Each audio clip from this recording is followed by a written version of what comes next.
Hey everybody, and welcome to another edition of Where the Heck Are the Albans? And where the heck are the Albans? We are in Hannibal, Missouri. Well, actually, right now we are just outside of Hannibal, Missouri. We are in a place called New London because we wanted to see the tallest statue of Mark Twain. And it's right outside. Let's take a quick look. Dun, dun, dun, dun, dun, dun, dun. There he is. The tallest statue of Samuel Clemens, otherwise known as Mark Twain.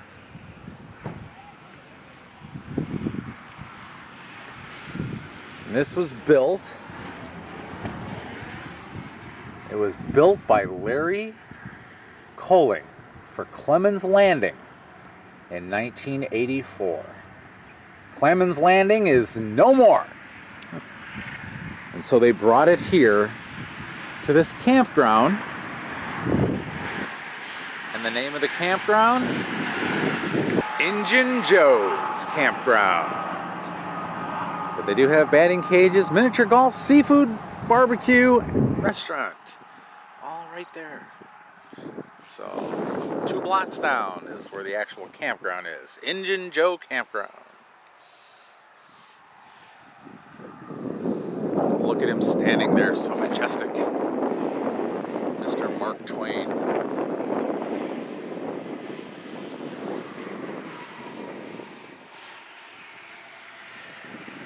Okay, so now it's on to Hannibal, Missouri, the boyhood home of Mark Twain and all of his friends. So let's go on. That's about 7 miles away from the statue here. So on to Hannibal. Okay, pardon the sun, but our next destination is this lookout right there. And that is called Lover's Leap. And that is where we're headed next. So let's go on up to Lover's Leap. There's a groundhog right there. Let me try to zoom in. There you go. Groundhog. It's a groundhog. Oh, touch it. Go pet him, Emerson. Yeah. What did that guy say? If you see a groundhog, you leave it be, because it'll turn into a Tasmanian devil. Yes. Very true. He's so cute. Oh, so cute. Oh, so cute. All right, there's a groundhog, a real live groundhog. Bye-bye, groundhog. Okay, so to get to Lover's Leap, you're taking Route 79 here, and then you got to go up this hill to Lover's Leap. Good Lord. Come on, Curate. You know what? Curate. If you wanted to go to Lover's Leap back in the day, You better really be in love, because this would be a hike, because it wouldn't have had a road at that be time. committed. I feel like to if you're jumping. gonna jump off a cliff with the one you love, I think you're gonna be pretty committed. All right, that's true. I don't know. I think I changed my mind. That about might right change here. it. Yeah, right about this Here. right here. Here. Nah. Are you sure we really want to do that? Yeah. Maybe we could just talk to everybody and Or maybe we can just stay in hiding? yeah. Maybe we could just go to another town. All right. Here we are at Lover's Leap. But one thing for sure is up here at Lover's Leap, you are going to get some great shots of the Mississippi River and of Hannibal, and it's gorgeous up here. All right, let's go on out to Lover's Leap. Check it out. When the Indian brave landed his canoe in Bear Creek, he was observed meeting and walking with the Indian princess. A treacherous observer revealed this to the father of the Indian princess, who was the chief of the tribe. So there is Lover's Leap right there. It is now fenced off, of course, but that is Lover's Leap. That is a long way down. But there is the Mississippi River.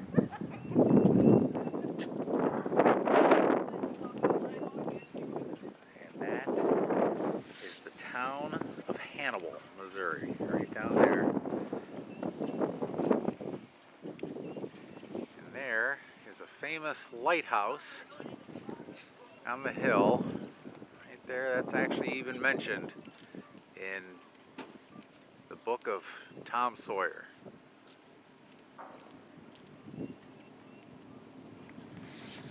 Yes, so there's Hannibal. What?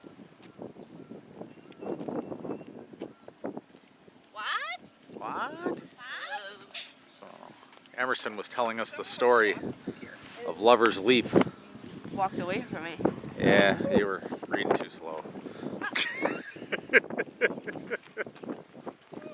So let's go on over here by Lover's Leap and man, look at that. Down. Don't look down. Daddy. My goodness. Down. This is what it would look like if you actually jumped. Yeah, throw the camera. Have him go down there and catch it. Okay. I didn't really... Nice American flag hanging up here.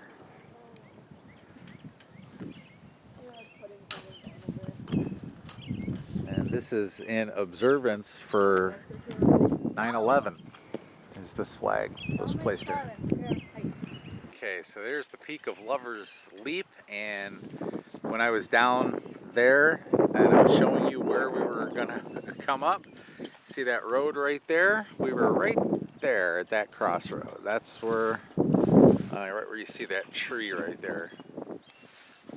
That is where we were just parked when I said, yeah, we're gonna show you where Lover's Leap is. Well, being at the highest point of Hannibal, it's windy up here and it's cold. So let's go on back to the car and let's head on down to Hannibal and check out some of the Mark Twain sites. So this is the back of the plaque where Emerson was just reading the story of the legend of Lover's Leap. Although it's not as many stairs coming back up from the falls when we went to what is it, Toluga Falls. This is going up to the Lighthouse, so we're gonna take a few stairs and go to the Lighthouse. Ooh, and look at, there's an eagle up there. Hi, babe. Hi. That kind of a. There's only 72 stairs.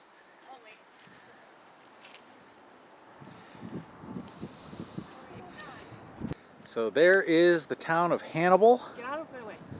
Right there. There's our car down there. So cool. And Come on. the place where we were just at, Lover's Leap, is right out there.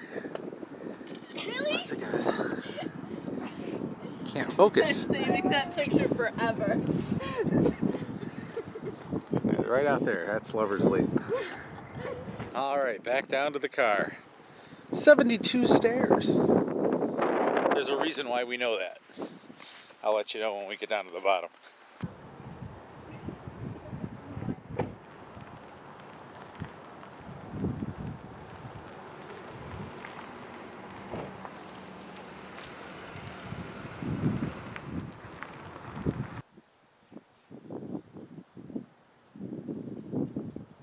Okay, so the reason why we knew how many stairs there was, but it looks like it's going to be wrong. Vivi got this scavenger hunt, Hannibal scavenger hunt from the Mark Twain dinette last night. And there's all of the different places to see, but there's questions that you have to answer. And one of them was the Mark Twain Memorial Lighthouse. Count the stairs from Main Street to Mark Twain's Memorial Lighthouse. The number of stairs is... So we counted 72, but we didn't count them from Main Street. But I do believe it says it's 244. Right, so this is part of downtown Hannibal. This here is the boyhood home of Mark Twain. And this would have been the fence that they painted when for Tom Sawyer. And there would have been Becky's house and the Clemens, which would have been the Justice of the Peace, Mark Twain's father's law office. But we'll check all this out. So here's the Mark Twain Boyhood Home and Museum entrance. Enter here to start the tour. All right. So let's enter the museum here.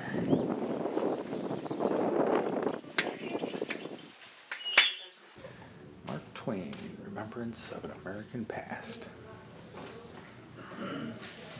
Awesome chair. Writing chair.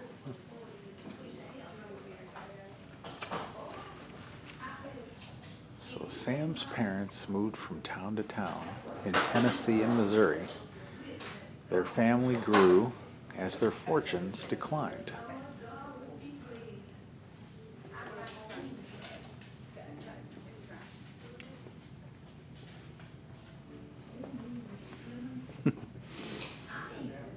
I was born the 30th of November, 1835, in the almost invisible village of Florida, Missouri. This was the... But then... My parents' first crop of children was born in Tennessee, but I was of a later vintage. I do not remember anything about it. I was postponed. I was postponed to Missouri. Missouri was an unknown new state in needed attractions. So their original home in Florida, and then they moved here.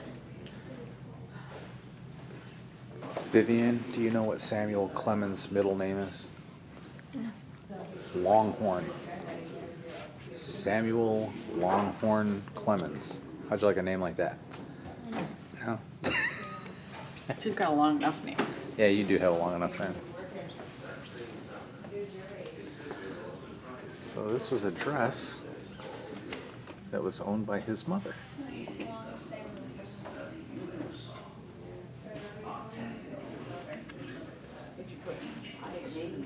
that's a picture of his mother.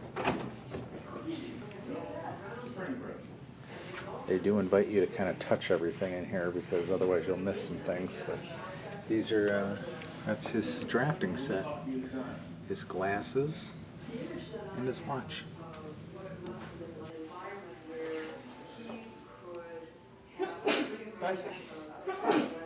What's this, Becky? He's talking about the time that he got, well, his brother died of measles, or his brother died. His brother passed away of measles? I don't know if it was measles, but he's talking here when he was 10. Mm-hmm. When I was 10 years old, there was an epidemic of measles in the town. And he says, and it was killing everybody. And he was sick to death of the anticipation of it. So he decided he was going to go to Will Bowman's house because Will Bowman had measles and he was going to get it. And so he did. And it was a good case of measles that resulted. It brought me to where I no longer felt any interest in anything, but on the contrary, felt a total absence of interest, which was the most placid and tranquil and sweet and delightful and enchanting. I have never enjoyed anything in my life any more than enjoyed dying that time. To my regret, Dr. Cunningham drugged me back into the world and set me going again. Slaves in the Clemens household. Sam spent plenty of time around enslaved African Americans in childhood. He may not have had misgivings about the treatment, but his opposition to slavery didn't surface until later in his life. Yeah, Sam Clemens, Mark Twain, knew all about slavery. And later even wrote about it in the character of Jim. So this is all about his little girlfriend across the street named Laura Hawkins. And in the books of Tom Sawyer, she became known as Becky Thatcher. Are you kind of getting the idea that the character of Tom Sawyer is sort of the story of Mark Twain? Samuel Clemens? I think you'd be right. His views on the life on the Mississippi? Now and then we had a hope that if we lived and were good, God would permit us to be pirates. His views on the life on the Mississippi. Now and then we had a hope that if we lived and were good, God would permit us to be pirates. Durable because it's the Norman Rockwell version of what we. We'll have to do that one time. We'll have to go down to The Garden of the Gods, where they have the pirate caves. yeah. Yes.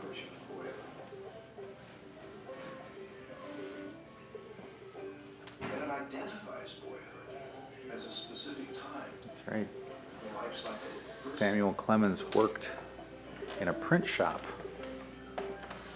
We have a couple of these. Yeah, we have some of these at our house. My great uncle was a printer, and he sold some of these boxes in a garage sale, and my father bought them. And He therefore, bought them to put like fishing lures and things in. my father bought things because he liked them. He didn't. Yeah. That he had somewhat of an idea of what he might want to do with it, but Some of them never came to a lot of fruition. them, yeah, a lot of them never came to fruition because they didn't have anything to do with them. Look at the old printing press here. But we can figure out something to do with those boxes. Are they in the garage?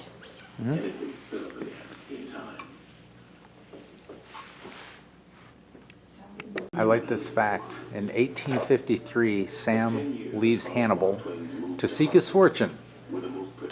As 20 years would pass before he started writing The Adventures of Tom Sawyer, and that would make him famous.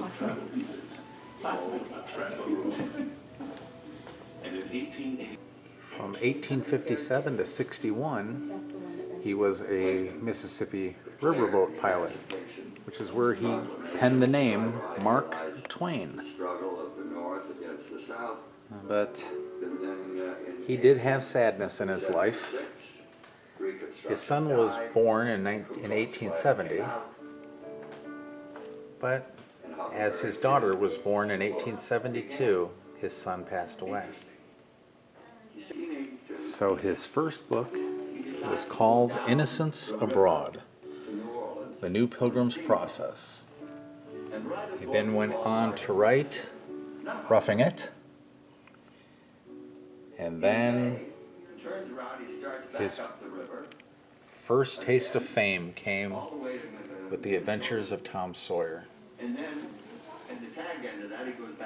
Then he wrote The Prince and the Pauper, Life of the Mississippi, and then Huckleberry Finn,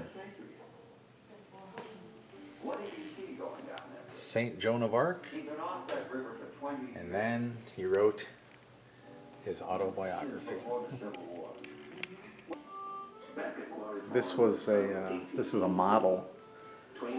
It was a plan for a sculpture honoring Twain's 100th anniversary in 1935, but the sculpture was never built because they couldn't raise the $1 million needed for it in the middle of the Great Depression to build it. But it had all of his famous characters from Joan of Arc, It's almost like having a puppet that you can invoke. And Mark Twain, Huckleberry Finn. talk to this alter ego, an energy comes up that wasn't there before. This is what actually Injun Joe looked like. Joe Douglas, Joe Douglas. This was the real Injun Joe. who was one of the nicest men you could possibly meet.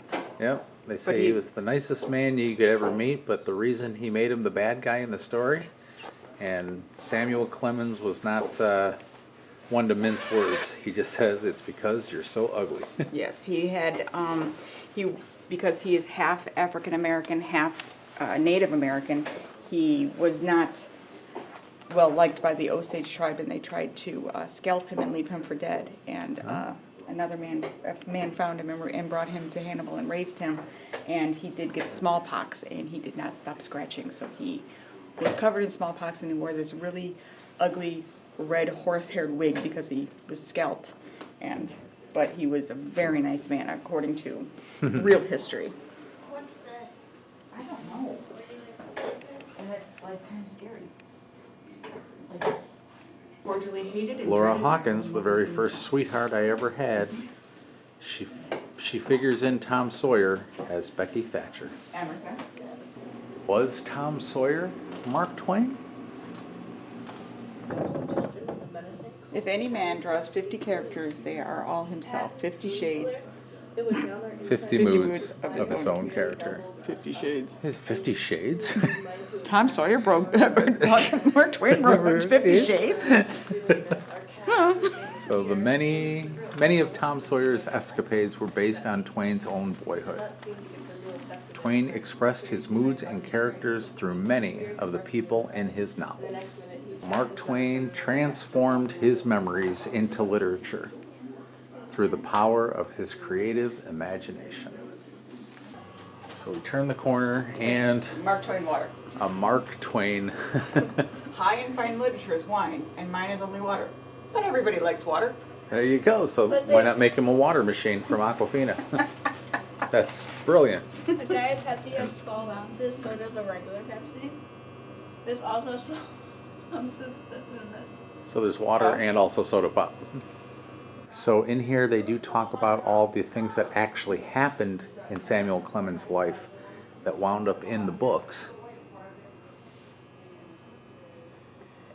But not everything in the novels was based on memories of childhood. Tom Sawyer and Huck Finn find buried treasure in St. Petersburg Cave. Sam Clemens dug in Hannibal's cave, but he never found any treasure. But many years later, as Mark Twain, he found treasures buried in memories of his boyhood in Hannibal. And he gave that treasure to the world to enjoy forever. So from here, we go to Huckleberry Finn's house.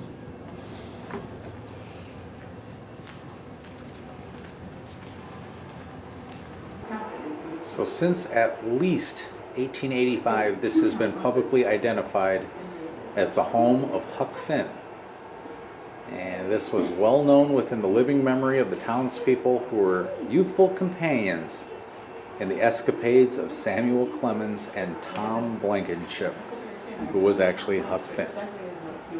I guess Tom was a kleptomaniac. He just like, I'm thinking that he was starting early on Thanksgiving dinner and just. Look at this, Hannibal's newspaper comments about him were that he was charged with stealing turkeys. This was April 21st. Okay. In 1861, he was charged with stealing turkeys and was sentenced to 30 days in jail.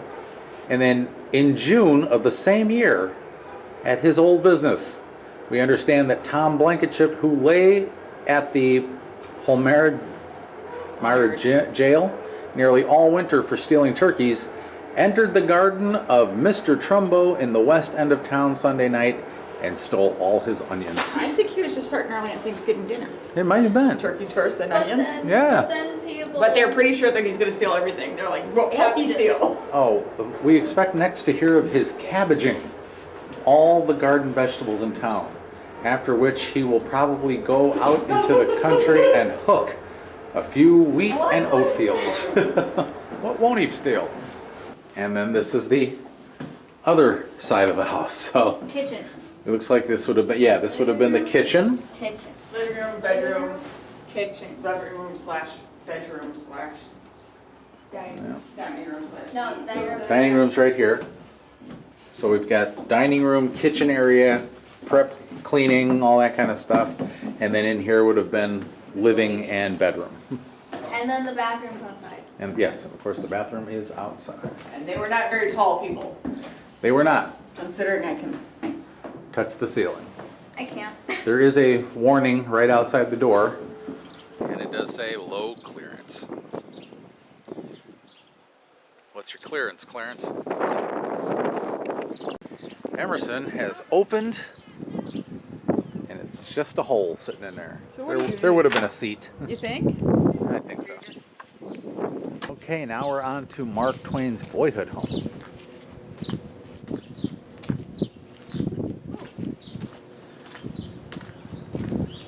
The story continues inside.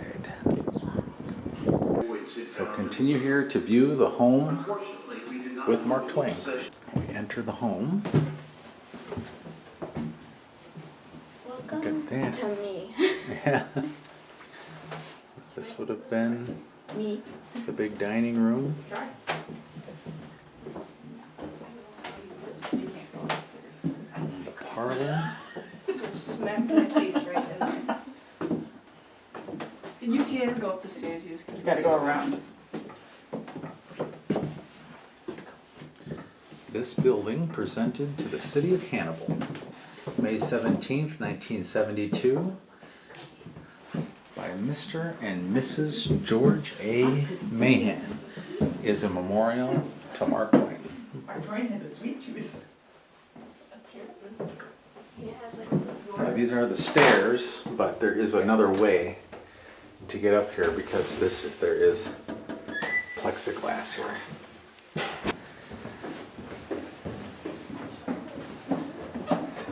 Into this room over here, and this would be the kitchen. Oh, good. I'm glad to see that he's eating some vegetables because he seems to have a sweet tooth over in the other place. Cookies over there too. Yeah, there's cookies over there. Was cookies on top of the piano. And there's cake in the dining room. That's right there. This tells all about slavery in the Clemens household. This was a slave-holding town when Sam Clemens lived here. And when they moved to Hannibal, they brought a slave with them. Did Jenny. they? Yeah, and then they ended up, because they went into so much debt, they ended up selling her. Look on the ground here. Sleeping pallets for slaves. Whoa. Household slaves would not have had beds. They would have slept on a pallet. A compilation of sheets, blankets, clothes, or rugs on the floor. Slaves would have slept near the fireplace where they could tend the fire and have it ready to prepare breakfast. So Dis- basically, Cinderella. Disgusting.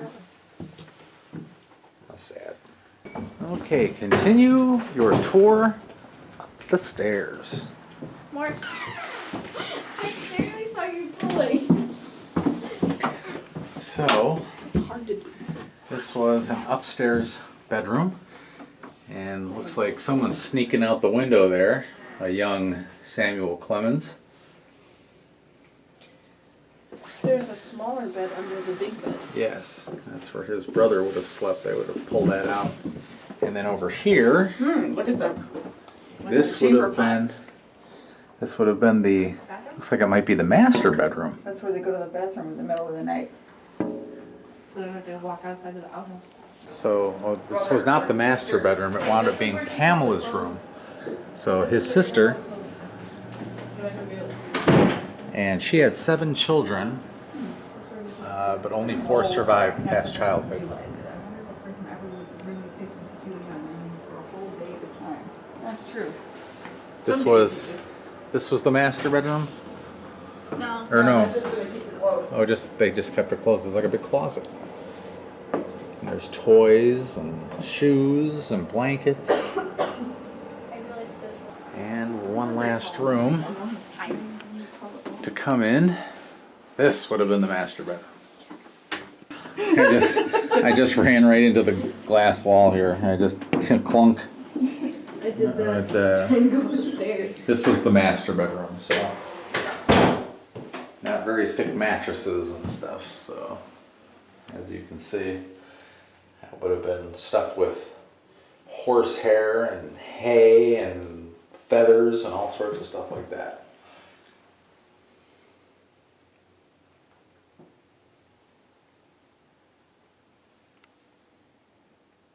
Okay, so that is the Mark Twain Boyhood house, or Sam Clemens' house. And now you continue here after touring the home. See something you like there, Becky? I'm fine. Considering that we can only get our daughter to read graphic novels. Well, somebody yesterday ran Oh, the graphic novels of Huck Finn and Tom Sawyer. Awesome. I think we need this for the wall of our house right here. We could put it in the dining room or something. There it is. I like him. Look at the stuffed Mark Twain. I prefer the bobblehead. bobblehead? Yeah. But just like any good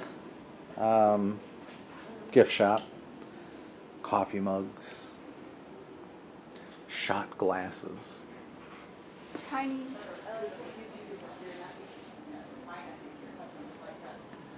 Okay, so we are directly out of Tom Sawyer's house, and across the street, Becky Thatcher's home.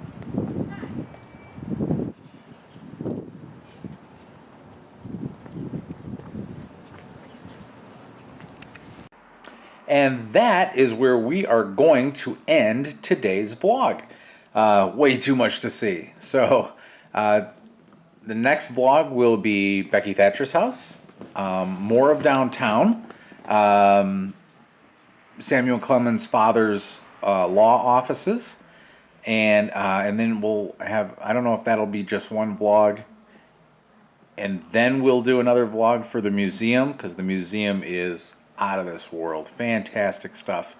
They have all of the original Norman Rockwell paintings, the originals, and all of the first edition books. That I hope they realize how many, just the millions of dollars are sitting in that museum.